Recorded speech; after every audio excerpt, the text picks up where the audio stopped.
Well, hey, everybody. Welcome to another episode of Huffer and Friends.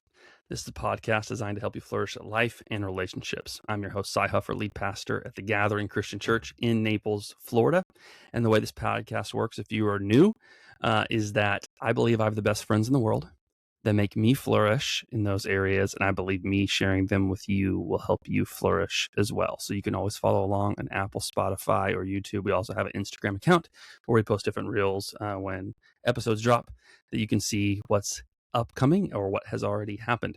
And so this month, we're focusing on the idea of multiplication and why multiplying. What does even that mean, to multiply? To multiply what? To multiply leaders and disciples and churches. Why that's important and vital for your full life, for your abundant life in Jesus, and for the mission of the church. So that's where we're headed today. And today I am really excited because I have one of my best friends of all time on the call, Dustin Krantz. Dustin, can you say hey and tell everyone a little bit about yourself and your family and what you do for a living? That's a fun introduction. This is so cool. I'm excited to get to hang out with my friend Huffer. It's the best. One of the best in the world. So I'm Dustin Krantz. I am married to Hillary. We have two kids, Desmond and Shiloh, that are 10 and 12. We live in Indiana, originally from Chicago. Hence the Cubs. Hence the North Siders behind me, even if they are absolutely terrible right now. You aren't a Cubs fan because they're good. It's because they're your team. The curse is broken, though. The curse is broken. It's broken, but you don't. Yeah. We're gonna milk that 2016 World Series for like a long time. It's gonna be a long time before we actually complain. Anyway, so I'm not in local church ministry these days. I spent 16, maybe a little bit more, in local church world, and did high school ministry for a long time, did college, young adults ministry. And then I was a teaching pastor that morphed into an executive pastor at an organization, at a church. And then 3 years ago, I decided that I was ready for a change of pace, and never stopped. I'm still all in on Jesus and the kingdom and serving, but needed a change of pace in my own personal world from a family. And so transitioned into the civilian world.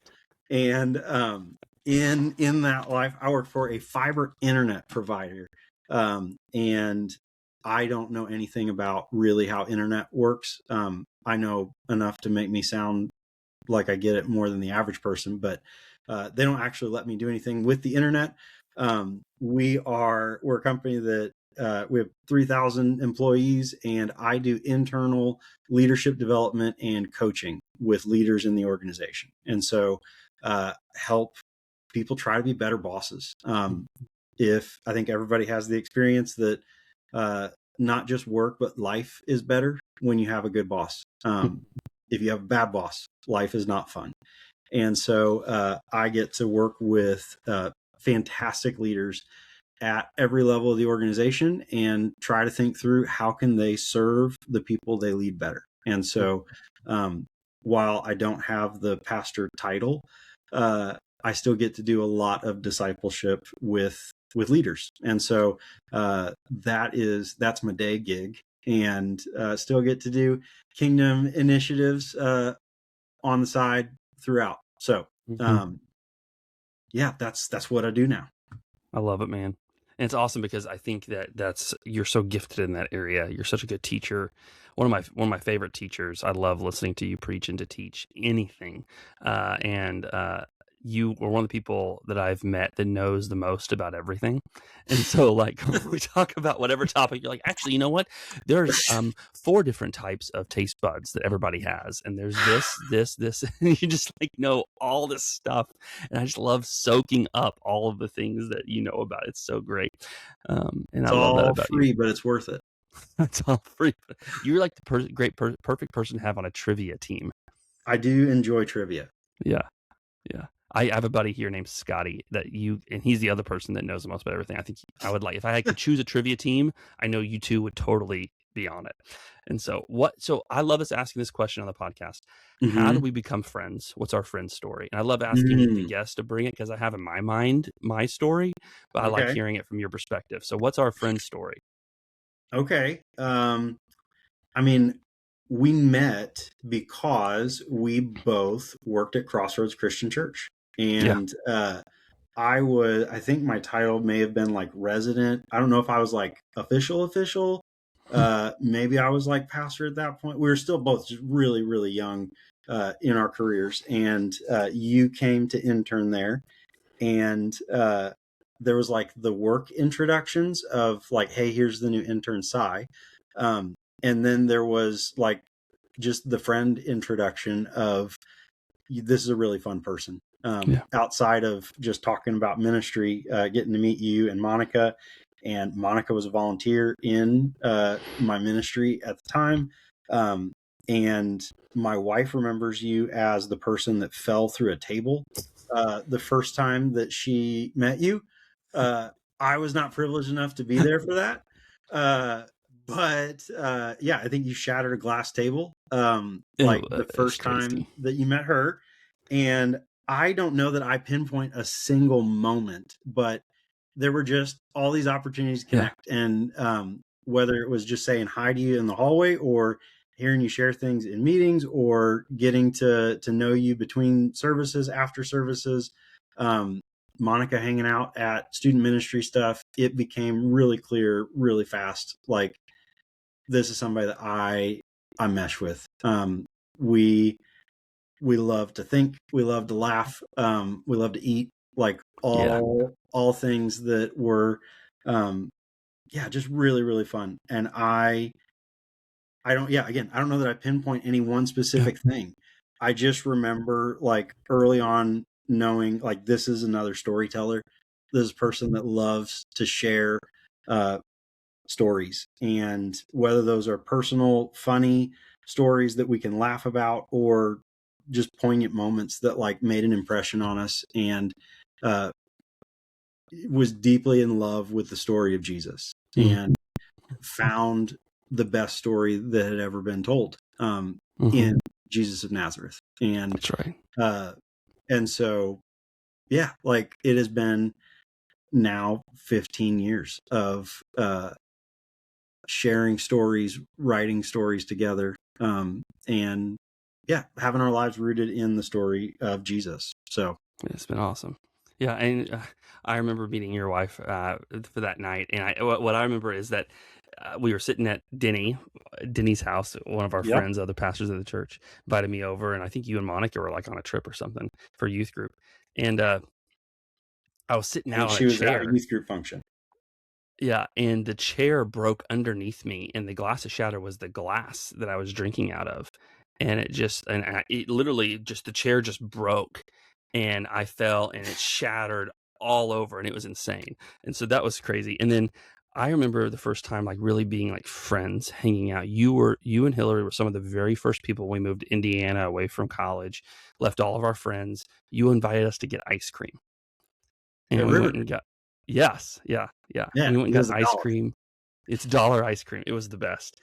And it was such a gift to have people reach out and welcome us to a new church family. And so, and then if for everybody that's listening, this is some of our closest friends, me and Monica, like Dustin and Hillary. There's 4 couples. We were on a city league volleyball team where the Ninja Turtles was our name.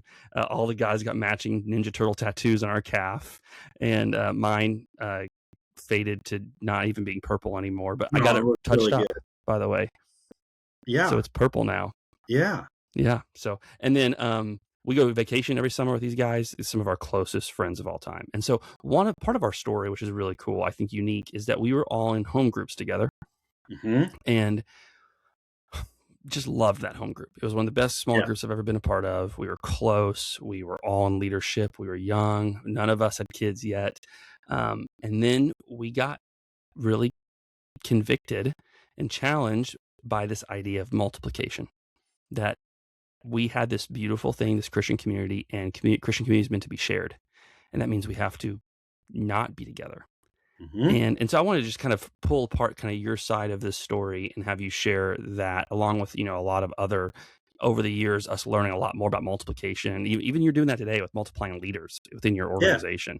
So when did the idea or concept of multiplication, specifically disciples, followers of Jesus, multiplying other followers of Jesus in groups, multiplying groups, when did that become real and convicting to you?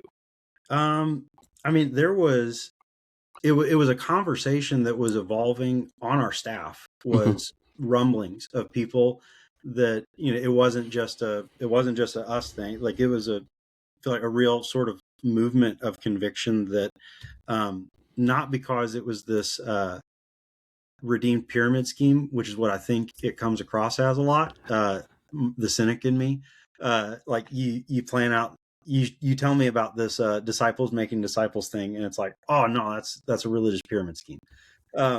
But uh, beyond just a first glance, like, it was Jesus. Like, it Yeah. was the ministry of him and his church. Like, and I resonated personally with this idea that, as someone who was in student ministry, that the most world changing movement that we've ever seen was started by a guy who said, I want to take some teenage boys and uh, just teach them everything I can about life, and then I'm going to release them to go do the same with other people. And not as any sort of business model, just as that's what you're supposed to do. And so the idea that God's plan for everything is the church. We are the people of the kingdom, the ushers of the kingdom, the signpost that points to what it's going to ultimately look like one day. We are the vehicle for God's plan of redeeming everything, and that happens through people. Like, not just putting up buildings; it happens through people sharing the kingdom with each other. And so it was like, as the ideas person, as a person that likes ideas, that was a dangerous idea to have planted in my head. Is that the way this whole thing was set up? Was, you're supposed to multiply. You take this thing and you give it away, and there are people that need it, and the way they get it is not through, I don't know, any other vehicle. Like, this is plan A, and there's not really a plan B. This is how it's supposed to work. And it just felt beautiful. It felt simple. It felt organic. And being in circles where other people felt a similar conviction, though not agreement on what that looked like. Like, I think that was like, there was a little bit of it that felt like it was the Wild West of, well, yeah, we're supposed to do this. And it feels like they did it in a certain way, but that looks different now. Like, Mhm. what pieces of that are the same? What pieces are different? What does that look like in our context? And that's where you got lots of different opinions. And what does that actually look like? And that's more of the story of what we tried to, like, figure out. And I don't know that we did it. I know we didn't do it perfectly. Sure. But yeah, it was a powerful, powerful season of life to be a part of, and still something that, like, brings me joy, and Yeah. that I think on really fondly. But yeah, I intentionally tried to not prep too much for this. And so, You're good, man. as you're talking to other people, yeah, I don't know that my dates all line up, or that I have it like this real neat plan. It was a very organic evolution of recognizing, like, at the base of it, this is how Jesus did ministry. And so we should be doing the same. Yeah. And I like what you said about, like, it doesn't, like, you can say, well, this is what Jesus did, so we're going to do exactly what he did. It's like, well, he was a itinerant rabbi, homeless, living in different places, not Yeah. working a full-time job, didn't have kids, wasn't married, lived with 70 other disciples that followed him around. They did Mhm. life day in and day out, spent 8-10 hours a day. that's not what we can do in our economic climate and our world. So like he can't do exactly what he did. So what are the principles, right? So that was like when you talk about like we all got convicted at the same time about this value of multiplication. We got to multiply disciples and groups, and we are in a group together, and there's a lot of different ideas. So we knew the principles. So now we're trying to figure out, okay, how do we contextualize that? How do we apply that to today's world? And so we spent months debating about this. Yeah. So walk through the process our home group went through to not stay together, but to multiply groups. Like, why was that so hard for us? Because it was so special. Like, it was so hard because that group was so special. And the fact that every person in that group is still someone I consider a dear friend. When you find people like that in a season like that, there is just this natural instinct to like, I got to keep it. I got to preserve it. We've caught lightning in a bottle, and you don't give that up. That's right. Everybody wants to have friends, but nobody wants to make friends. Like, making friends is freaking hard. It's awkward. It requires being vulnerable. It requires, like, I don't know, accounting for other people and inconveniencing yourself and like all these things. And when you find a group that feels, even just if you find a person that feels like it's safe and I don't have to work to like get through all the awkward, I think everybody's first instinct is we got to protect it.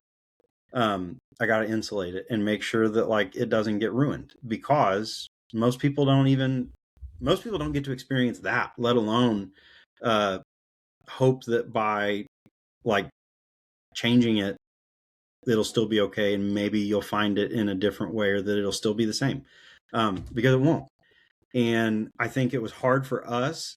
We had lots of really good rationalizations for why it didn't make sense. Right? Like, we're in ministry and we're already serving and helping a bunch of other people and doing discipleship. And so this is our place where we can take care of ourselves. And if we don't take care of ourselves, how are we going to take care of other people? Like, there's a very strong air mask rationale that I can't put on anybody else's mask until I've got my own.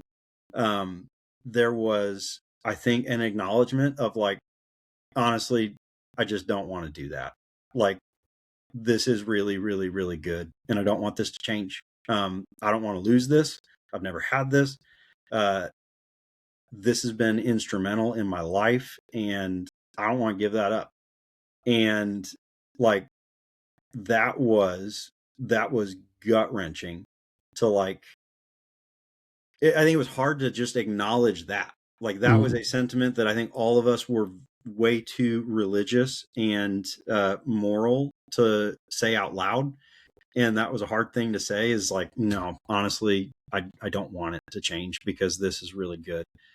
We were a lot better at coming up with all the reasons that we were perfectly great people to just keep it all to ourselves. And I think it's evidence of just Holy Spirit conviction that while all of us, like, we could all nod, I don't think any of us felt better after coming up with those reasons. And, could sort of say like, yeah, I hear you. It doesn't make the pit in my stomach go away.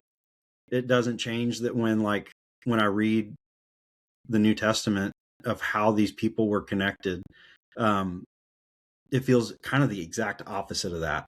And that every time that the Holy Spirit would move in these folks' lives, it was always about reaching out to somebody new, taking it to a place that like didn't have it, that we needed to find new expressions of this, and we needed to break down your comfortable paradigms. And so that was like, that would not go away. And so I think that was just an intellectual struggle and an emotional struggle. I think something that helped it like move forward was that we had other people in our lives that That's right. needed to not just Yeah. hear about Jesus. Like they're total Midwest, like they knew where buildings were that they could hear about Jesus. Mm-hmm. But they didn't have people in their lives. They didn't have a support system that was rooted in Jesus. They didn't have like they didn't have anyone asking them questions about what is the good life.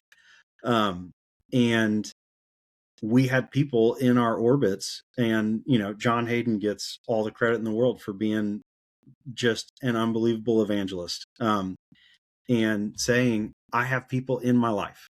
I have family members, I have friends, I have people that I'm connected to that I don't know that they're ever going to have a chance to have something like this unless I make it for them. Like, unless I'm willing to like open it up. And at some point, like the living room is not big enough, and you get too many people in, and even if you could fit them all in the living room, they can't all talk. You can't know all their lives. They aren't going to feel safe to talk about this stuff. And so, I think it was the combination of recognizing that like all of our justifications didn't make us actually feel any better. There was conviction that was like overriding those. And then there was the reality that if there were other people that we wanted to experience this, it was going to take inviting them in, and that was going to cause change. And change. Like, and we had to get really particular on like, even this idea of like, it's multiplication, it's not splitting, it's not breaking the group up. Like it is, it's growing. Yeah. Yeah. I think there's like so many good things you said there that we had to wrestle with. But I think the thing that pushed us over the edge was that like pressure, like the pressure of having people in our world that we cared about, that saw what we had and said, I want that. I'm missing that. And realizing that there is this principle in the kingdom which says that we share, we are blessed to be a blessing. I mean, that's so like, I mean, if you've been around church for a long time or you follow Jesus, you've heard that probably. But yet it's a godly principle because Abraham was blessed so that he could be a blessing to others. And blessing is always meant to be a conduit, right? To go through you to other people. And that's true with your money. It's true with your time. It's true with the gospel and the good news of Jesus. It's also true with your Christian community. And that's the thing that we were like if you're talking about like greedy, like even with like money, like I get tithing, I give this money, away to God. And then I use this and then he uses, when I bless others with my money, that he actually will bless me more. Well, we were using that principle for everything else in our life besides our Christian community. It was like, these are my friends. Oh, no. That's for all the other things, but not for this. Okay. Mm-hmm. And it took, we spent probably 6 or 8 months every week at home group, just like going around on this. And I do credit John Hayden just continuing to put pressure on us, because I was one of the biggest antagonists against this. I was like, no, we don't multiply. We don't, we need this safe group together. And it took time to really wrestle with the concept and understand the kingdom economy is different than the world economy. Yeah, absolutely. Yeah. So we finally got to the decision as a group, we're doing this. And so we're going to, with generosity always comes sacrifice. So we're going to be generous with our friendships, with our relationships, and invite others in. Which, talking about this now sounds so like, why were we struggling so much with it? But it really is. It wasn't like, that complicated. No, it's not. It's not that complicated, but it was so hard in the moment. But saying, hey, I'm gonna invite others into this community, which we're told to do as followers of Jesus. We need to sacrifice and be generous and start 2 groups out of 1. So I think 14 of us or 16 of us, 1 group. We started 2. And so just kind of walk everyone through the next couple of years of how God moved in our commitment to multiplication. Gosh, I don't know. I mean, it's like, it's kind of a whirlwind, and like so much of that season of life was chaos of like starting families. And like there's so many things that like I don't remember, like when did that happen? Like it was essentially, I mean, there was it was coming to a decision that this one group needed to become two. And we were sort of strategic in how we did that and said, like, yes, there's relationships here.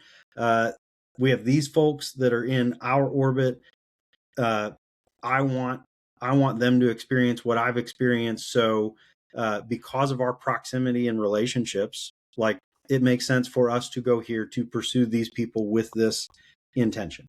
And then the remaining group was like, okay, so now we got to find people in our orbit, like, and do the same. And we're going to invite them in. And rather than dictate a timeline for when this has to happen or what's the cap, like, hopefully we're going to, I think, it was like, let's not wrestle with this for another 8 months next time we get to this place. But like, when this happens again, we'll just do it again.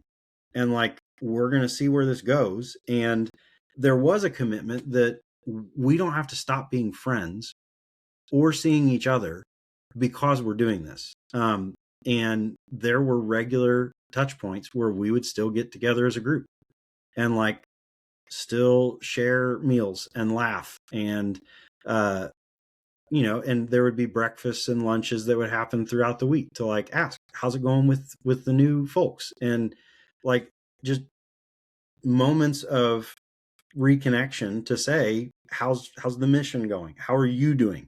I don't get to see you every single week and have an update on what's going on in your marriage, but how are things doing?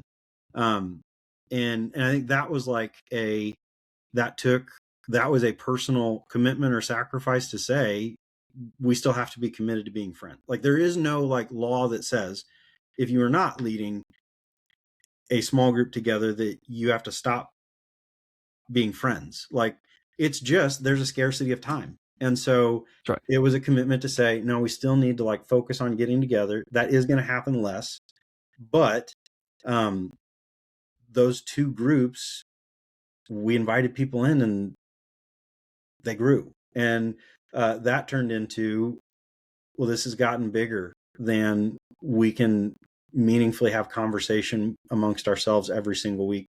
And so those groups grew again and they split or they multiplied. Yeah. That's right. We don't split and we don't break them up, but they multiplied again.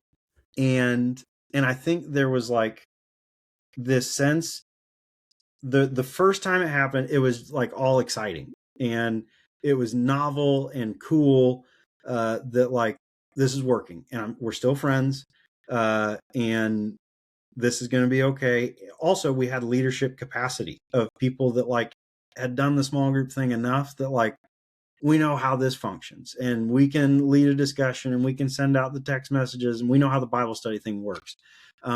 When those groups multiplied again, I think that's when it started to get to like, oh, this has gone beyond us. Like we are now having people lead groups that have not ever led a group before and wouldn't have called themselves a follower of Jesus a year ago. But what we're doing also is not rocket science. And, it's not that it's not weighty. It's not that it's not significant, but it's not rocket science. Simple little fishers from Galilee can figure it out. And so you successful people in the 21st century can probably like figure out how to send a text to each other and pray and ask God to reveal himself in his words. And it was this just unbelievably sweet season of getting to see God do something bigger than what we had envisioned. Like, you dream that like, yeah, it'll turn into that someday. Like it can multiply and then it can multiply. And like you get it on paper, but then you start to like, I mean, we had a family reunion of sorts. There's a picture somewhere of like a whole bunch of people with a whole bunch of kids standing in a room at Crossroads where it's like, I don't know some of the people in that group. Like, I'm meeting them at this family reunion. I've heard their names in conversations, in those coffees, breakfasts, lunches, whatever. But like, I don't actually know who these people are, but Mm-hmm. they are a part of this family that has been built of people that are just simply asking every week, what does it mean to follow Jesus? And Mm. what do I need to, how do I take on his way more than I did before? And yeah, I mean, just a pretty incredible thing to see. And like, still the echoes of that, like, to this day. And is a pretty wild thing. It was one of those moments that you or seasons that you really do get to say, like, okay, God, just do what you're going to do. Mm. And I'll see what that looks like, because it's better than anything I would have scripted. Yeah. Oh, it was so cool because so the numbers, if I remember these right, we had one group of 14 multiplied to 2, and then those 2 went to like 4, and then we ended up having 6 groups. I think it was like in 2 or 3 years. It wasn't a long period of time, of over 75, and that was just adults. And so then Yeah. you start adding the kids on top of that. We were close to 100 people represented in one of these 6 groups. Yeah, That because I started mean, with there had one even group. been multiplication of kids. Like, Yeah. not even just the invitation, but like, the Krantz family represented 2 at the beginning, and by the end of it, it represented 4. 4, And exactly. Yeah. so, yeah, multiplication had happened all over the place. In every way you could think of, right? Yeah. And so what's cool about that too in that season is it's the season, we were all young adults, we were all out of college, so this is the season where we're all having kids. So this is not empty nesters, young adults with no kids.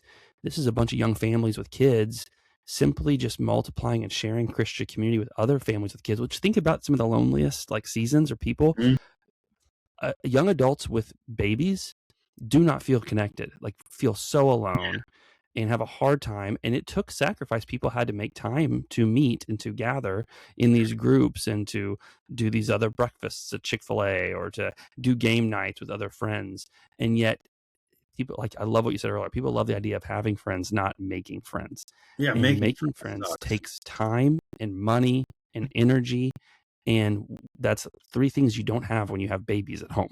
Yeah, Yeah, it's possible. It can be done.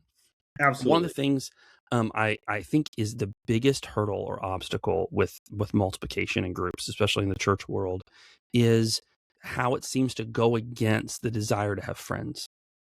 Hmm. So I'm giving up my friends, time with my friends, in order to multiply and invite strangers or new people I don't know as well into this group. And so talk to me about like navigating the value of multiplication while developing deep relationships and friendships. How do you how we navigated that? I don't know, still figuring it out. I mean, there's a component of it, the discontent with hoarding has to get big enough that, like, as much regardless of what percentage of my inner self wants to keep and protect and isolate, that's always going to be there. But like, the voice inside was so much louder that said, like, sorry, bud. Yeah. Like, I don't know what to tell you. Like, I know you'd like that. That's not how I've set this thing up to work. And so, are you going to trust that? Like, are you going to trust my way, or are you going to hold on to what you want? And like, I think there has to be that, like, yeah, that discomfort or discontent that just keeping this all to ourselves, that's going to be the true measure of fulfillment. I think that's something you've got to like wrestle through. And then I think the other thing was understanding that your friendship just takes on a new dimension when we've discovered like a purpose together. Like, in the same way Yeah. that, my deepest friends the men that I know are taking fatherhood really seriously. You're talking about how how few diapers you changed and how much time you can spend on the golf course and how you really like your evening meetings that like get you out of dinner and bedtime. Like, I don't know, you're not someone that I want to spend lots of time with and join in purpose with, because we've got different definitions of what the good life is. Um, so in the same way that like when you are with people that are like-minded, that are on purpose, like in similar paths, like you want to talk about that stuff. You want to talk shop of how's this going? Friends with similar interests, like you figure out how to connect over those things. And what you have to do is make sharing Christian community one of your things that you're passionate about and that you connect over. And it's not a detractor from our friendship. It is, it's a different dimension to our friendship. And, I think in that season of life, maybe there's an element of it that you're learning that paradigms look different. Like what available meant before you had kids looks completely different after. And then you realize, like, and you just like, you start to think like every step before, like you had no idea you were a time millionaire. Like in college, you thought you were so busy and so occupied. Like, dude, you stayed up till 3 a.m. like playing video games. Like you were not busy. You took naps. Like, you slept until 10. Yeah. Like, no, you were not busy, but you felt like you were.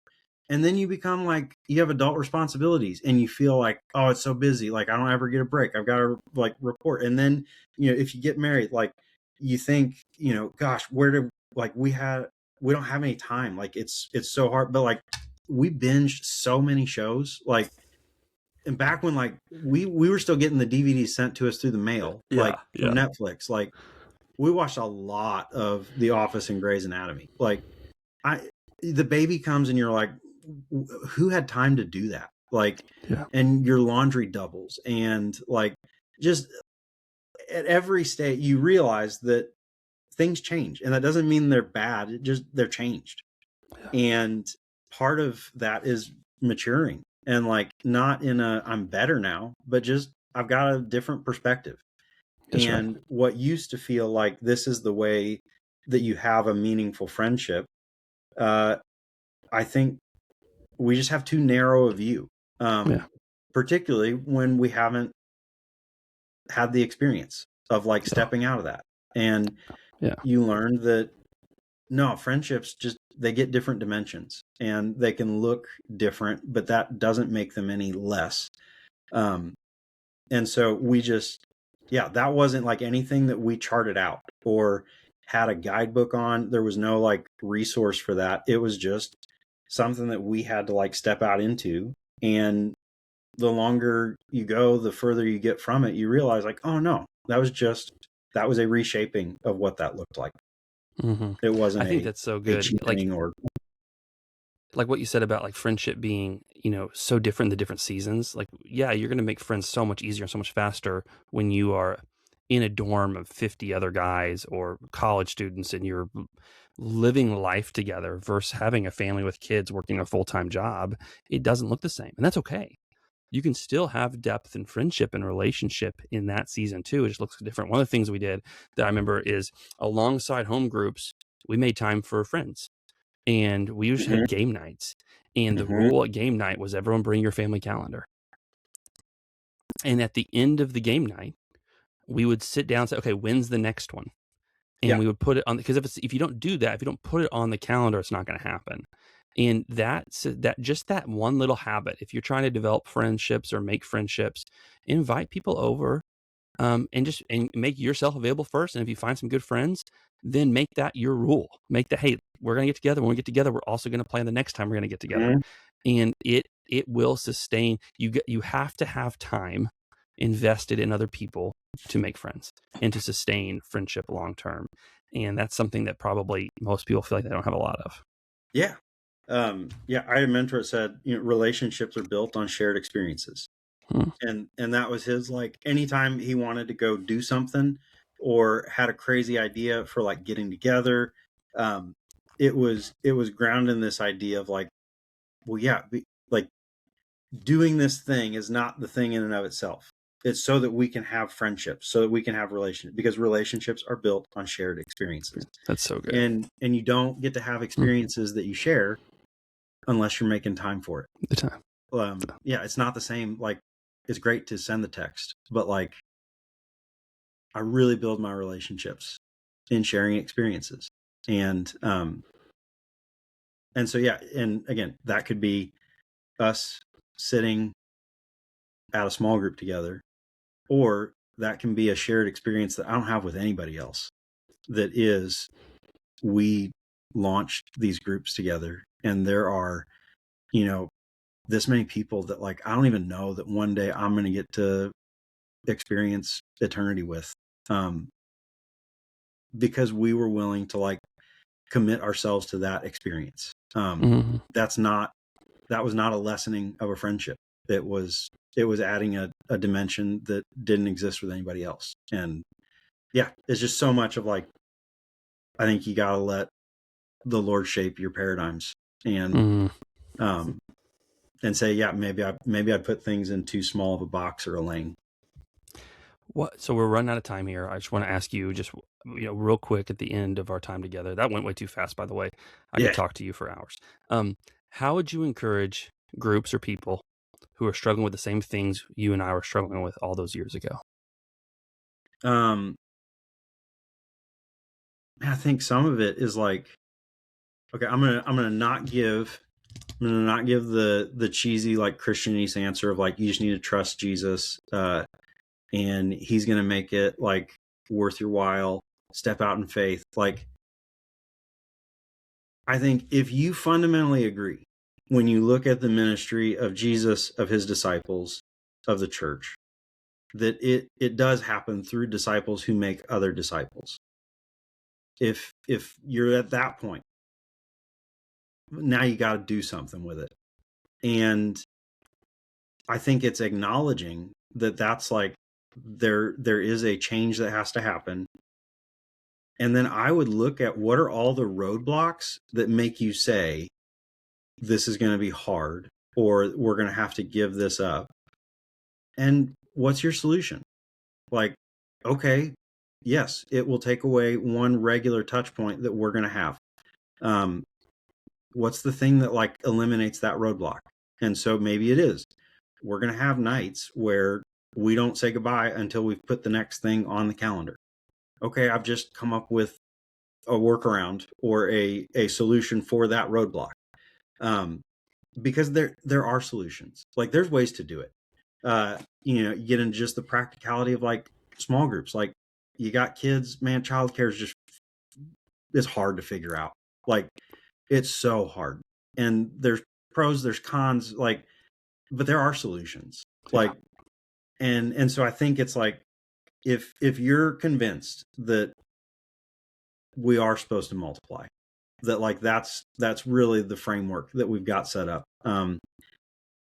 Okay, so what's stopping it from happening, and what are the solutions? That's like, right. And if you do get to a place where there's a dead end and it's like, I don't know, then I think it is like, I don't know, am I going to trust that maybe my paradigm needs to be shifted? Because yeah, I don't know that there's a good, so much of what we've talked about, what I feel like I've experienced is, I had to learn to look at something differently, not I had to wait for a magic solution to appear for it. That's right. And so, yeah, like, I don't know, just do the dang thing. Figure it out. Figure it out. I love it, man. Well, hey, thank you so much for your time, dude. Thank you for sharing your story, your perspective on our story together. It was a beautiful season that I always look fondly on. We have a sign hanging up in our living room that you guys gave us when we left Indiana. It says, "Go and make disciples." And each of you signed the back of it, and a prayer for us. And it hangs in our living room because of that experience. Has driven our ministry for the last 10 years. And so love you, dude. Thank you, man, for your time. Love you too, man.